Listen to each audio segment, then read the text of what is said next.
சங்கீதம் 70 அதிகாரம். தேவனே, என்னை விடுவியும். கர்த்தாவே, எனக்கு சகாயம் செய்ய தீவிரியும். என் பிராணனை வாங்க தேடுகிறவர்கள் வெட்கி நாணுவார்களாக.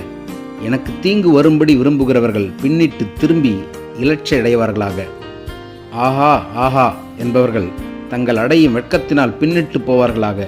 உம்மை தேடுகிற யாவரும் உம்மில் மகிழ்ந்து சந்தோஷப்படுவார்களாக. உமது ரட்சிப்பில் பிரியப்படுகிறவர்கள் தேவனுக்கு மகிமையுண்டாவதாக என்று எப்பொழுதும் சொல்லுவார்களாக. நானோ சிறுமையும் எளிமையுமானவன். தேவனே, என்னிடத்தில் தீவிரமாய் வாரும். நீரே என் துணையும் என்னை விடுவிக்கிறவருமானவர். கர்த்தாவே, தாமதியாதையும். ஆமென்.